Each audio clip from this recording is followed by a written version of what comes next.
My name is Claire, and this is the story of how my husband thought he could surprise me with divorce papers after his secret affair weekend. But the thing about surprises is, sometimes they backfire, and sometimes the person you think is powerless ends up holding all the cards. It didn't start with screaming matches or obvious betrayal. No, it began like a shadow creeping in at the edges of my life, subtle, barely noticeable if you weren't paying attention. But I was paying attention even when he thought I wasn't. For 30 years, I believed in stability, in routine, in Sunday coffee on the porch, in Christmas mornings, wrapped in paper and ribbon, in the sound of a familiar key turning in the lock at 6:30 every evening. My husband Michael wasn't a man of surprises. He was predictable, dependable, almost boring. And I used to find comfort in that. Until I learned he wasn't predictable at all. The first clue came on a Thursday night. He told me he had a late meeting, and that phrase alone sent a prickle down my spine. In 3 decades of marriage, he had never once used those words. He'd had long workdays, sure, but late meeting, no. It was out of character, and Michael wasn't good at lying. When he came home, his tie was loose, his hair ruffled in a way I hadn't seen since we were young. And there was something else, the faintest trace of perfume on his shirt. Not mine, not the kind I wore. Not the soft lavender that clung to my sweaters. This was sharper floral, insistent. I said nothing, just noted it like a detective pinning the first clue to a board. The next few weeks confirmed what my gut already knew. His phone, always lying around before, was now glued to his hand. He angled the screen away from me, quick to silence notifications. He started exercising again, buying new shirts, and coming home with excuses about traffic that didn't make sense. I lay awake some nights staring at the ceiling, listening to his even breathing beside me. The silence between us was no longer peaceful. It was a canyon. My mind replayed every odd glance, every nervous chuckle, every evasive answer. He thought I was blind or worse, complacent. One Friday, I noticed a receipt in his jacket pocket while hanging it up a hotel bar in the city. 2 drinks, 1 appetizer. Michael didn't drink cocktails, and he hated hotel food.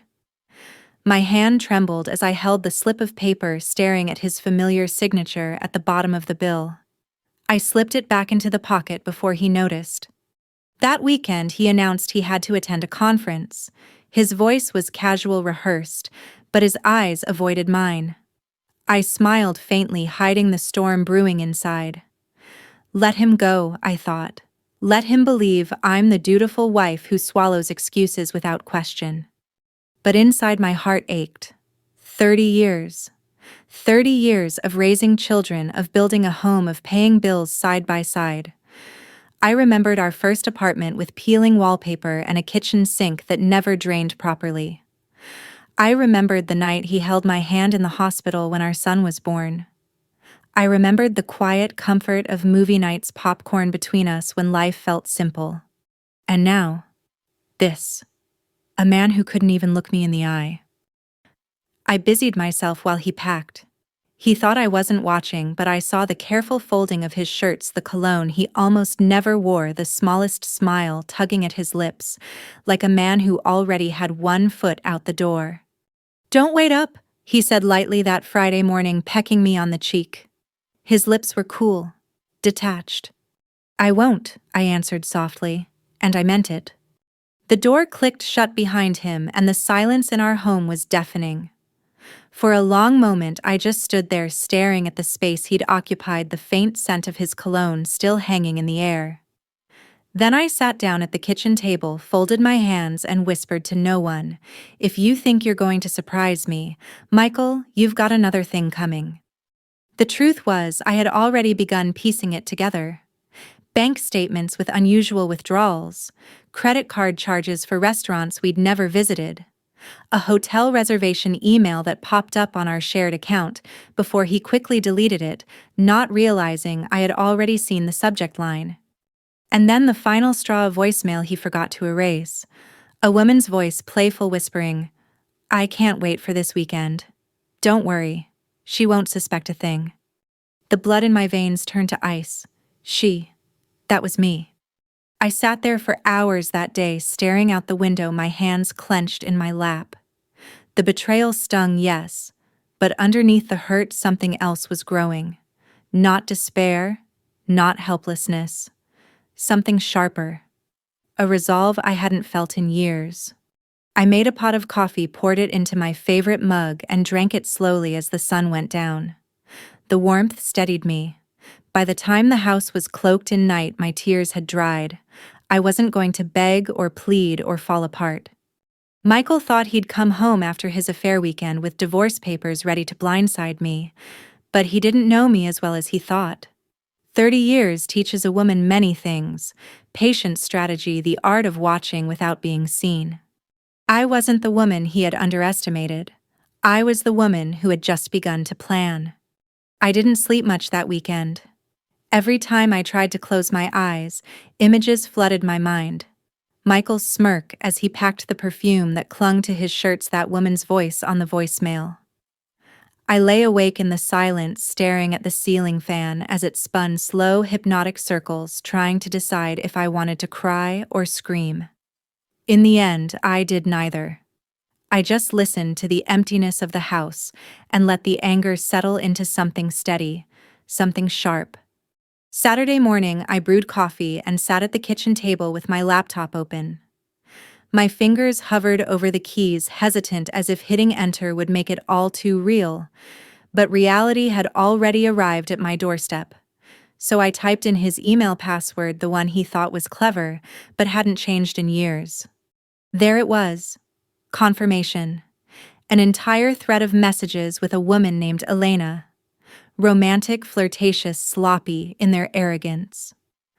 I scrolled with numb fingers, scanning through her promises, his replies, the details of their conference weekend. My stomach turned when I read the line, "We'll come back on Sunday. Monday morning, I'll give her the papers. She won't see it coming." The divorce papers. My throat closed up, a lump forming that no amount of coffee could wash down. He had planned this. Not just the affair, not just the lies. He was planning to come home and drop a legal bomb in my lap, like I was nothing more than a footnote in his new life. I sat there frozen while the clock ticked steadily on the wall. After 30 years of loyalty, this was my reward, a man who thought betrayal could be neatly wrapped in legal documents and signed away. He wanted me to be blindsided, broken, desperate. He wanted control. But he had forgotten who I was. I remembered all the times he had underestimated me, when I managed our first mortgage while he shrugged, when I stretched a paycheck through lean years, when I kept our family standing while he traveled for work. I had been the glue, the backbone, the silent strategist. And now I was done being silent. I pulled out a notebook and began to write. Accounts, passwords, assets, debts. I cross-checked the bank statements he thought I never looked at. The withdrawals I had noticed before weren't random. They were the breadcrumbs of his affair. Dinners, hotel stays, even jewelry. He had been reckless, leaving a trail for me to follow. The more I dug, the angrier I became. He had used our money to fund her. Our years of hard work siphoned off for weekend getaways and whispered promises. My jaw tightened as I scrawled notes highlighting transactions that would be invaluable in court. If he wanted a fight, I'd give him one, but not the kind he expected. By Sunday evening, the house was still and dark, my notes spread across the table like pieces of a puzzle. I had pieced together not just his affair, but his arrogance, his belief that I was blind, naive, incapable of protecting myself. I leaned back in my chair, staring at the ceiling, and let out a low laugh. It wasn't humor. It was the sound of someone who had finally decided enough was enough. That night, I made a decision. I would not wait passively for him to walk in with his smug little folder of divorce papers. No, I would meet him at the door with something he would never forget. On Monday morning, while the city was just waking, I drove to a print shop. The man behind the counter didn't even blink when I handed him the file. "Can you make it big?" I asked. He nodded. An hour later, I walked out with a massive banner rolled under my arm. The words stretched across it in bold, unmissable letters. Welcome home, cheater. At the grocery store, I bought the largest tub of popcorn. They had the kind that smelled buttery and loud, the kind you couldn't ignore.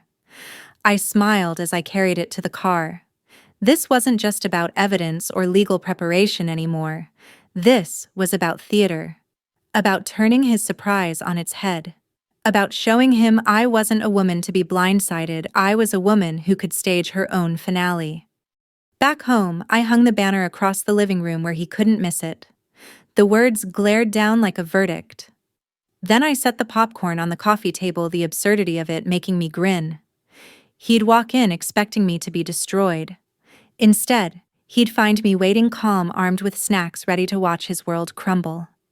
The plan was set, but the waiting was the hardest part. I paced the kitchen, ran my fingers over the counter, stared out the window at the fading light. My heart pounded with anticipation, with rage, with an almost giddy sense of justice. When his car finally pulled into the driveway that evening, I stood tall in the living room, the banner swaying gently above me, the bucket of popcorn warm in my hands. I could already imagine the look on his face, the shock, the disbelief, the realization that he wasn't the only one who could stage a surprise. I whispered to myself, steady and certain, game on, Michael. When Michael left for his weekend, he believed he was walking into freedom.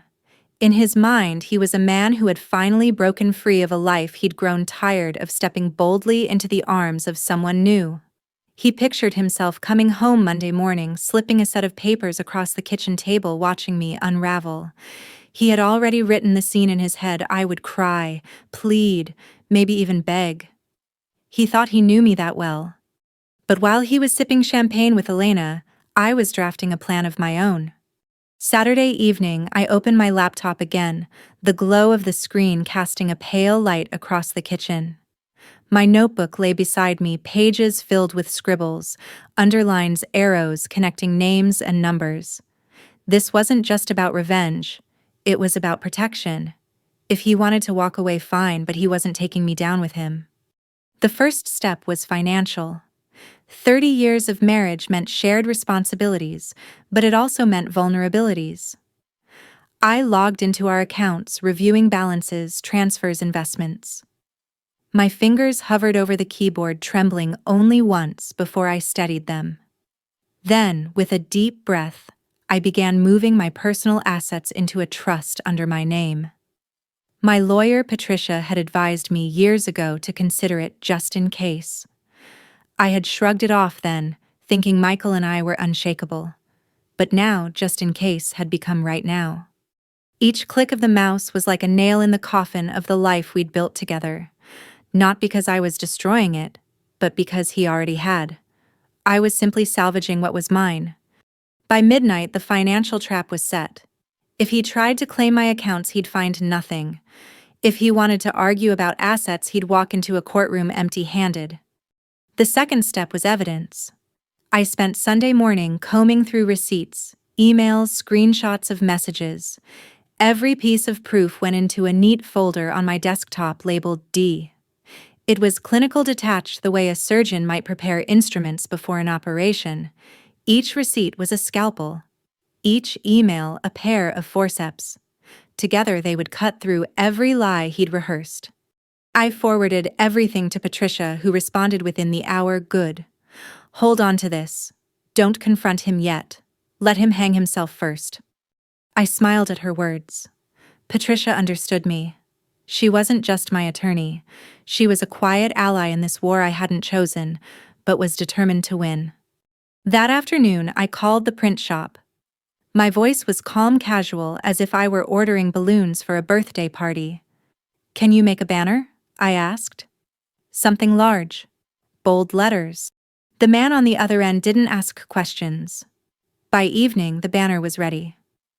I picked it up, the rolled paper heavy in my hands.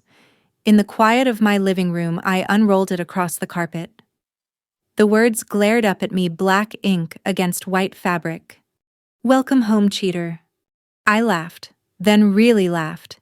It was sharp, bitter, but freeing. For so long I had been silent, swallowing suspicion, doubting my instincts. But now the truth was written in letters so big even Michael couldn't ignore it. Monday morning, I stopped at the grocery store on my way back from the print shop. In the snack aisle, I found the largest tub of popcorn. They had bright red container buttery scent already seeping through the lid. It was absurd, theatrical perfect. Revenge didn't have to be silent. It could be loud, ridiculous, unforgettable. Back home, I hung the banner across the living room wall, the words stretching from one corner to the other. It took some adjusting tape, a step stool, a bit of swearing under my breath. But when I stepped back, the sight made my chest swell. It wasn't just a banner. It was a verdict. I set the popcorn bucket on the coffee table, then lowered myself into the armchair across from the front door. The late afternoon sun poured through the blinds, casting slats of light across the floor. My hands rested on the armrests, steady now, no tremble left. And then I waited. Every tick of the clock echoed in the stillness. My thoughts drifted to the years I'd spent thinking marriage meant sacrifice, compromise, forgiveness. How many times had I excused his distance? How many times had I convinced myself the problem was me? But staring at that banner, I knew better. The problem was him, his selfishness, his arrogance, his belief that he could dismantle my life with a single folder of papers. Not this time. I pictured his face when he walked in. The shock, the confusion, the dawning realization that he wasn't the only one who could play games. I could almost hear the stammer in his voice, the forced chuckle, the desperate backpedaling. I savored it like the taste of wine, letting the anticipation roll over me. The trap was set. The stage was ready. All that remained was the final act, the moment Michael returned, expecting to deliver devastation only to find himself standing in the ruins of his own plan. And I would be there, popcorn in hand, smiling like a woman who had just rewritten the ending. The late afternoon stretched into evening, and with every passing minute the anticipation grew heavier, pressing against my ribs like a drumbeat.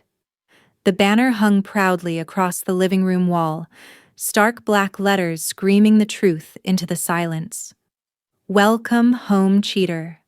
I sat in the armchair across from the door, a giant bucket of popcorn cradled in my lap.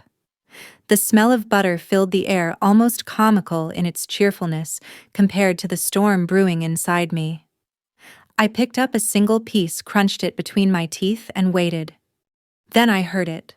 Tires on gravel, a car door shutting, keys jingling. My heart didn't race, it steadied. A strange calm washed over me, as though I had already rehearsed this moment 100 times. The lock clicked, the door creaked, and there he was. Michael, my husband of 30 years. He stepped inside, suitcase in one hand, a thin leather folder tucked under the other arm. His smile faltered the instant his eyes landed on the banner. He froze. The silence stretched.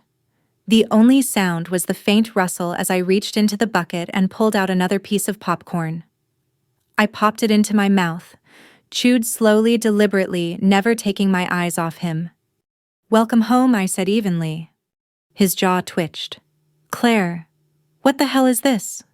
I gestured with the popcorn bucket toward the banner. I think it's self-explanatory. He swallowed hard, trying to recover his lips, curling into a thin, dismissive smile. You've lost your mind. He set the suitcase down carefully, like a man handling fragile glass. That's a childish stunt. Childish. I leaned back, letting the popcorn rest on my lap. No. Childish is sneaking off to a hotel with a woman half your age. Childish is thinking you could come home and drop divorce papers in my lap like confetti after a party. His face went pale. His grip on the leather folder tightened. I tilted my head. Go on then. Hand them over. Isn't that why you're here? For a moment he didn't move. Then with a forced laugh, he tossed the folder onto the coffee table. I was going to talk to you about this. Talk, I cut in sharply. Like you talked about your late meetings, or your new cologne, or the thousands of dollars you siphoned out of our accounts for dinners and hotel suites. His eyes widened. Just for a second. Then he straightened his shoulders, slipping back into the smugness he wore like a second skin. You've been spying on me. No, Michael, I've been paying attention. The popcorn crunched in my hand as I reached for another handful, the absurd sound filling the tense air. Do you know what the funniest part is? I asked, smiling faintly. You really thought I wouldn't notice. 30 years together and you thought I was too blind, too naive, too busy cooking your dinners and folding your laundry to see what you were doing. His face twisted. You're being dramatic. I let out a sharp laugh. Dramatic. This from the man who staged an affair weekend like a Broadway production and came home with legal papers for his grand finale, please. He stepped closer, his shadow stretching across the coffee table, his voice dropping low. Claire, this is between us. You don't want to do this. Oh, I do. My voice was steel. I want to do this more than I've wanted anything in a long time. I leaned forward, my eyes locked on his. See, while you were away, I moved things around, protected what was mine, talked to a lawyer, collected every receipt, every email, every message. You think you're the one holding the cards. Think again. The mask cracked then. His mouth opened, but no words came out. His eyes flicked to the folder on the table, then back to me, as if realizing in real time just how badly he had miscalculated. I reached down, lifted the folder, and flipped it open. Divorce papers, just as I'd expected. I skimmed the lines, my voice dripping with mockery as I read aloud, equitable distribution of assets. Spousal support. I glanced up. You actually thought you'd take half of what I built, didn't you? He clenched his jaw. What we built? No, Michael. What I built while you were too busy chasing someone else's perfume. I tossed the folder back onto the table, letting it slap loudly against the wood. The sound echoed in the room, final damning. For a long moment, he just stood there, breathing heavily, his fists tightening at his sides. Then he muttered, You're making a mistake. I took one last piece of popcorn, crunched it slowly, and smiled. No, the mistake was yours. And now, you get to live with it. The silence that followed was thick, suffocating. He grabbed his suitcase, muttered something under his breath, and stormed down the hallway. A door slammed shut. I sat there in the glow of the living room light banner, swaying slightly above me, popcorn still in hand. The confrontation had ended, but the war had only just begun. The sound of the bedroom door slamming reverberated through the house like an aftershock. I sat still in the living room, the banner swaying gently in the draft, the buttery scent of popcorn thick in the air. My hands were steady, my breathing calm, but inside me a storm raged. Not of panic, no, I'd moved beyond that. It was the storm of long-awaited truth finally settling, of 30 years' worth of silence breaking open. Minutes passed. I could hear him pacing in the bedroom, his footsteps sharp, uneven. A drawer opened, then slammed shut. The faint rustle of hangers. He was floundering, scrambling, trying to reclaim control. And for the first time in years, I wasn't afraid of him, or of what he could take from me. I almost felt pity. Almost. When he finally emerged, his shirt was untucked, his tie loosened. He held a glass of whiskey in one hand, the ice clinking loudly as though to punctuate his fury. His eyes were bloodshot, not from drink, but from rage barely contained. You think this is funny? His voice was low, dangerous. I lifted the bucket of popcorn and took another bite, chewing slowly before replying. Funny, no. Satisfying, absolutely. His jaw flexed. You humiliated me. I tilted my head, feigning innocence. Oh, Michael, I didn't humiliate you. You did that all by yourself. I just provided the banner. He slammed the glass down on the counter, the liquid sloshing over the rim. You don't get it. You're making this harder than it needs to be. We could have done this quietly, cleanly. Quietly, I echoed the word bitter in my mouth. Like the late-night calls, like the money funneled into dinners and hotels, like the voicemail you forgot to delete. His eyes flickered just for a moment before the mask slid back into place. You don't know what you're talking about.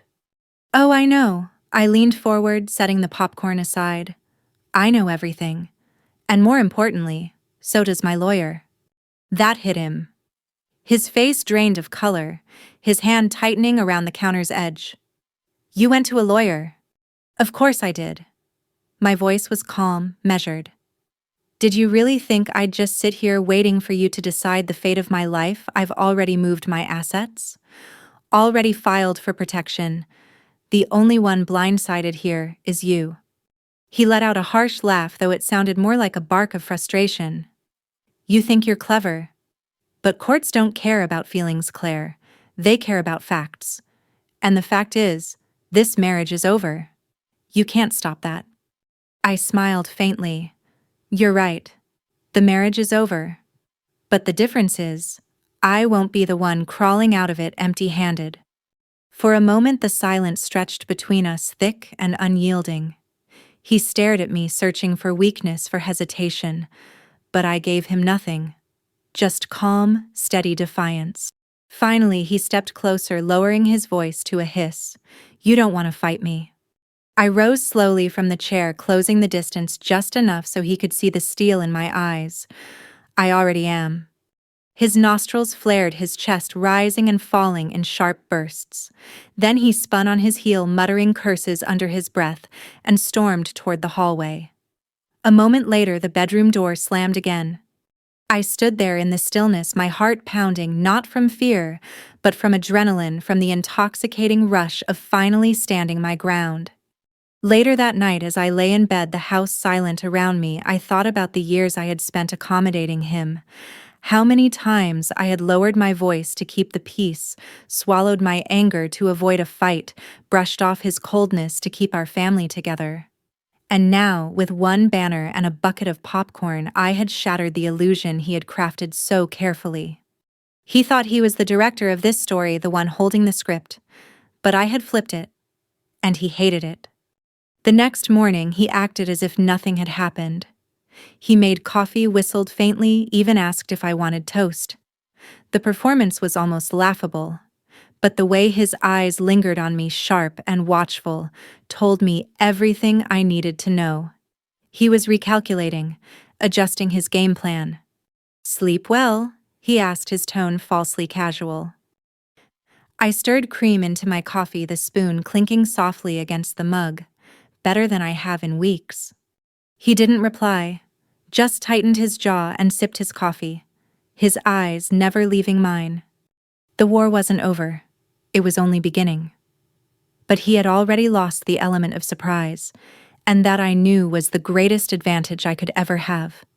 Later that day, I found his papers on the counter, abandoned in frustration. I picked them up, glanced once more at the bold black letters, petition for divorce, and then, with a quiet chuckle, dropped them into the nearly empty bucket of popcorn. A fitting resting place for the surprise that never was. The first hearing was held on a gray Tuesday morning. The courthouse smelled of old paper and disinfectant, the kind of scent that clung to your clothes long after you left. I sat beside Patricia, my lawyer, her sharp eyes scanning the paperwork spread across the polished table. Michael sat across the aisle, smug in his tailored suit, Elena at his side. She was younger, yes, but her nervous shifting told me she hadn't anticipated stepping into this war. Michael's lawyer stood first, voice, smooth, practiced. Your Honor, my client seeks an equitable division of assets and spousal support. He contributed significantly to the household and is entitled to his share. I almost laughed. Entitled. That word had always rolled off Michael's tongue so easily, as though it were his birthright. Patricia rose calm as ever. Your Honor, my client has documented evidence of marital misconduct. Financial records show repeated misuse of joint funds expenditures directly tied to Mr. Keller's extramarital activities. Furthermore, Mrs. Keller secured her personal assets into a trust prior to Mr. Keller's filing. He cannot claim what he does not own. A murmur rippled through the room. Michael stiffened his smirk, faltering just slightly. The judge adjusted their glasses, flipping through the documents Patricia had submitted. The silence was deafening, broken only by the rhythmic tick of the courtroom clock. My palms rested flat against the table, cool and steady. Michael leaned toward his lawyer, whispering furiously. Elena shifted again, eyes darting nervously. Patricia continued, her voice steady but firm. In addition, Your Honor, we intend to present communications between Mr. Keller and his mistress, detailing not only the affair, but also his explicit plan to blindside my client with divorce papers after a weekend away. This demonstrates clear intent to defraud and destabilize Mrs. Keller. The judge's eyes flicked toward Michael, who sat stone-faced, though I could see the pulse hammering at his temple. When the hearing adjourned for the day, Michael brushed past me in the hallway, his cologne sharp, his voice a venomous whisper. "You think you're winning, Claire? You haven't seen anything yet." I turned to him unflinching. "Neither have you." The weeks dragged on. Court filings, counter-filings, depositions. Michael tried every trick, delays, accusations, even an attempted smear campaign, suggesting I had siphoned funds from our accounts. Patricia dismantled each one with surgical precision, presenting timestamps, receipts, undeniable facts. One morning, I arrived at her office to find her grinning. She slid a folder across the desk. "He slipped up," she said. Inside were financial statements. Michael's, not mine. Transfers he had tried to bury, investments funneled into Elena's name, all tied neatly together by his arrogance. He hadn't been careful, too convinced of his own superiority. Patricia leaned back in her chair. This is the nail in his coffin. When the next hearing began, Michael strutted into the courtroom as though he still had a chance. His lawyer spoke first again, desperate now, voice a little too fast. "Your Honor, my client maintains that assets were hidden improperly by Mrs. Keller." Patricia cut in smoothly. "Respectfully, that's incorrect. We have traced Mr. Keller's financial activity, including fraudulent transfers made to a third party, Ms. Elena Rivera. These funds originated from joint accounts, without Mrs. Keller's knowledge or consent. This is financial misconduct, Your Honor, plain and simple." The judge examined the evidence, their expression unreadable. Michael shifted in his seat, his confidence unraveling stitch by stitch. Elena's face flushed red, her hand gripping her purse strap tightly. And then came the ruling. The judge's voice was even, final. "The court finds that Mr. Keller engaged in marital misconduct and financial impropriety. His motion for spousal support is denied. Furthermore, he will be responsible for covering all legal fees incurred by Mrs. Keller." The gavel struck sharp as thunder.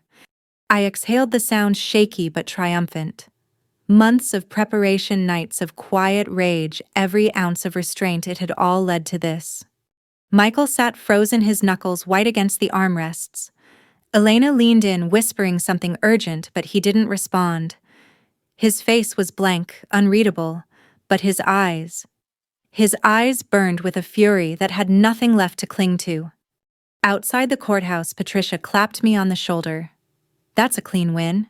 He'll drag his feet, maybe try to appeal, but it won't matter. You've already cut him off at the knees." I smiled faintly, the autumn air crisp against my skin. For the first time in months, I felt the weight begin to lift. The battle wasn't entirely over, but the momentum had shifted. Michael had lost more than the case. He had lost control.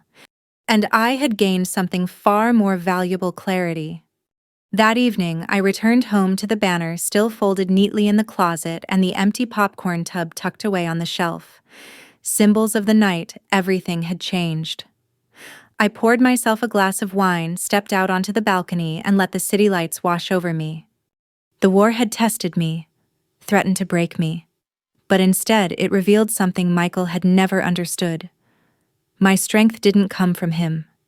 It came from me. And no court ruling, no set of divorce papers, no affair could ever take that away. The final settlement papers came on a bright Thursday afternoon. Patricia called me first, her voice crisp with satisfaction. "It's done," she said. He signed, "No appeals, no more filings. You're free." The words echoed in my ear, surreal at first. Free.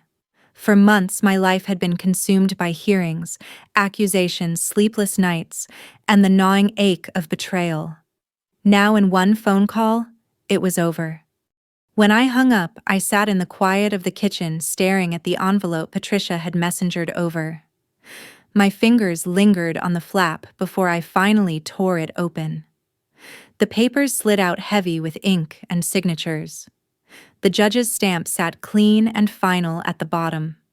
Michael got nothing. No spousal support. No claim to my assets. Not even the sympathy of the court.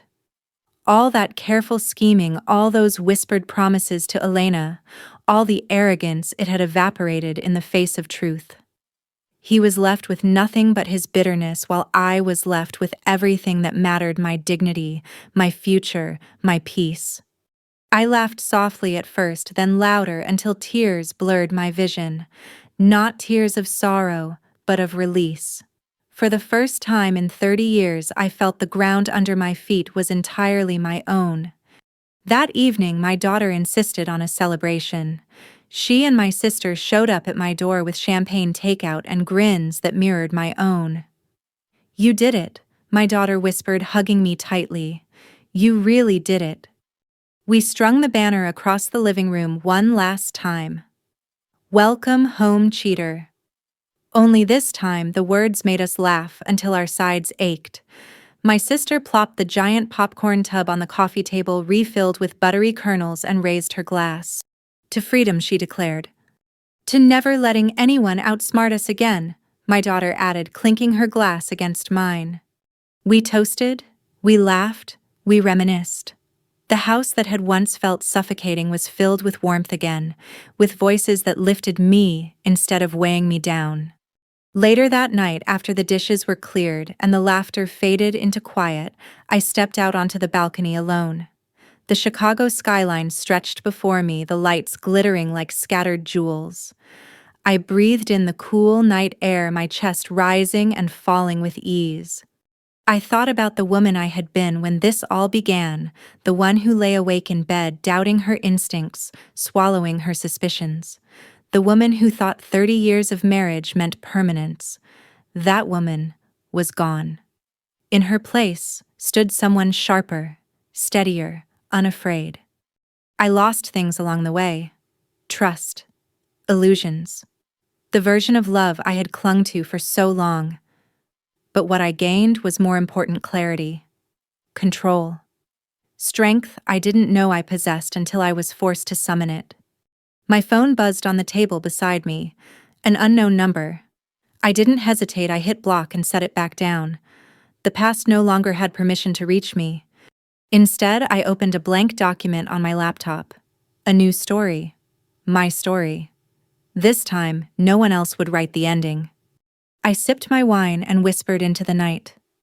This is my life now. Mine. And now to you listening, maybe you've felt betrayal burn through you. Maybe you've lain awake questioning everything you thought was real. If you have, I want you to hear me clearly: you are stronger than you think. Betrayal can break you, yes, but it can also build you. It can sharpen your edges, remind you of your worth, and teach you to reclaim the pieces of yourself you thought you had lost. So if this story resonated with you, if you've ever had to fight for yourself even when the odds felt stacked against you, I'd love to hear your story. Share it in the comments below. Let's remind each other that none of us are truly alone in this. And if you want to hear more stories like this, stories of resilience, justice, and finding strength where you least expect it, make sure you subscribe and tap the notification bell. There's so much more ahead. Until next time, stay strong, stay smart, and never let anyone take away your power.